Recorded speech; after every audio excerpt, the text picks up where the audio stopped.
Hello, I'm Peter from the Sounds of Brass Newsroom, and this is your 15-minute Brass Band World News Update, bringing you the latest stories shaping the global brass band community. Today's bulletins take us from the contest stages of Europe to the rehearsal rooms of Australasia, across new recordings, leadership changes, youth band triumphs, and the ever-evolving world of brass band innovation.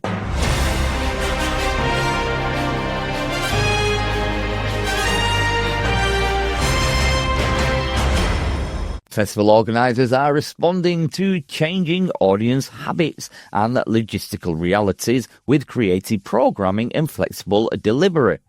Several major festivals announced expanded seasons for next year, adding composers, residencies, cross-genre collaborations and dedicated youth showcases. These residencies pair established composers with bands for multi-day workshops, culminating in premiere performances that give audiences a front-row view of the creative process. At the same time, a number of regional festivals have adapted the hybrid models, combining in-person concerts with high-quality live stream and on-demand archives. Organisers report that hybrid delivery increases reach, bringing entertainment views to events that were previously local. Hybrid formats also provide resilience if weather or travel issues force last-minute changes. Audiences can still engage online. Sponsors and funders are responding positively to measurable streaming metrics, which help festivals demonstrate impact beyond ticket sales. Now, not all news is expansion. Some events have scaled back or refigured the formats to prioritise community engagement over large ticketed concerts. These scaled-back festivals focus on outdoor community concerts, pop-up performances in public spaces, and collaborations with local arts organisations. The aim is to lower barriers to attendance and to place brass bands in everyday cultural life, markets, parks and libraries, rather than only in concert halls. For bands planning festival appearances, the practical advice is to build flexible programs that work both live and on camera, to prepare short, engaging pieces for community settings, and to consider digital content that can be used for promotion and fundraising. For audiences, the festival season promises a mix of high-profile premieres, intimate community events, and more opportunities to watch performances online.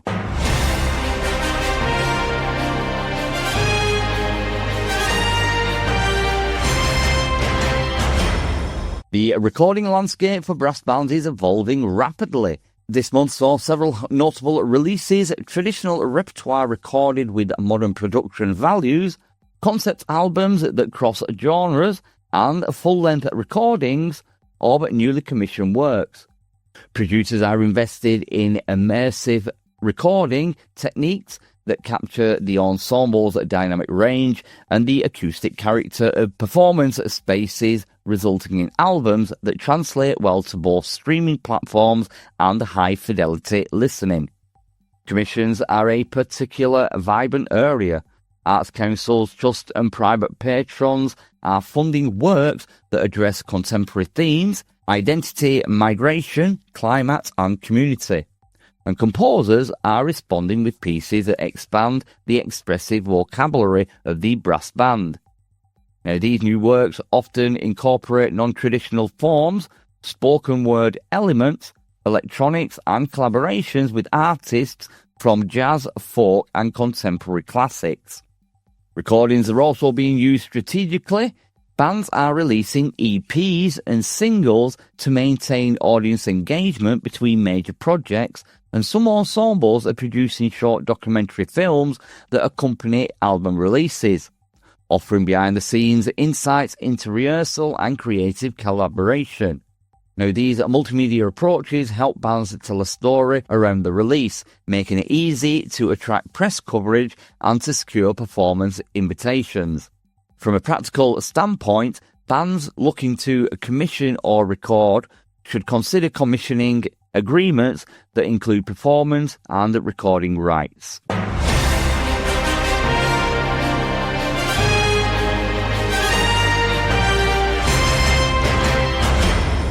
Community education and youth development now.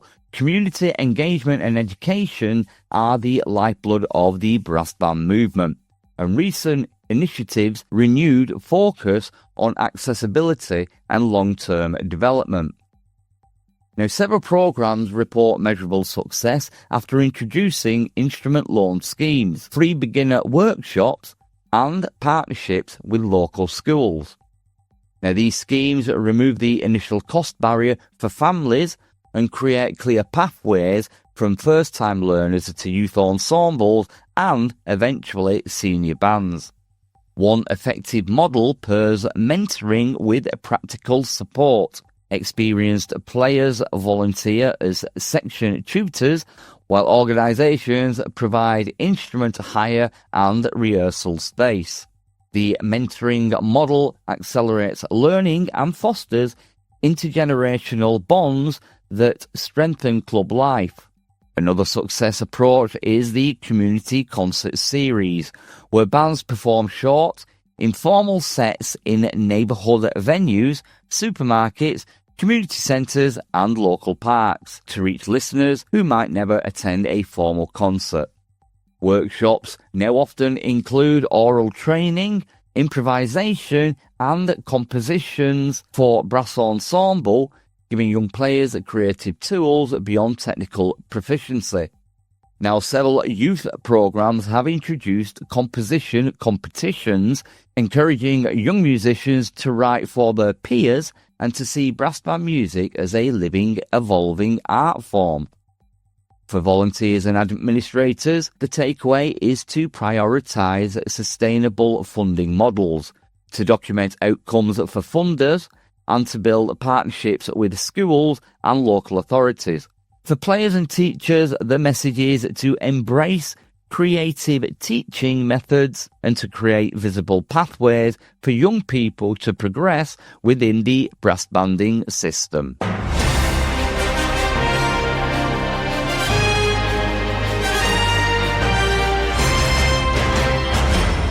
Now, as we step back, 3 long-term trends are shaping the brass band world. Repertoire renewal, a steady increase in contemporary commissions and cross-genre collaborations is broadening the repertoire and attracting new listeners. Bands that commission and champion new works are positioning themselves as cultural innovators. Hybrid delivery and digital strategy. Festivals and bands are now adopting hybrid models and investing in digital content. High-quality streaming and on-demand archives extend reach and create new revenue and engagement opportunities. I suppose it's a way of moving with the times.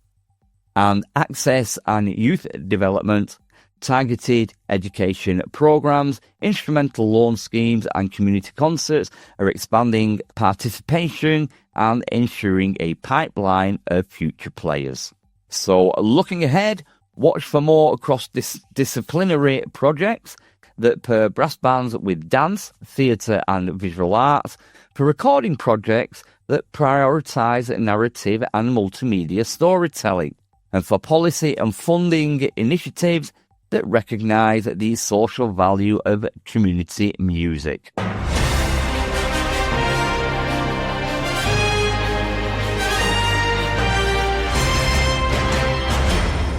And now a quick message of a story for all the older generation of the brass band, of the Sounds of Brass radio, who use Facebook and any other social media. One of our presenters was on a Facebook, checking the Sounds of Brass Facebook page, and came across a friend's request for a listener who tunes in every day, when in fact this listener, I'm not going to mention no names, who is already on Facebook, and all of a sudden the presenter got a friend request from a bogus person, basically stealing someone's identity for a Facebook page.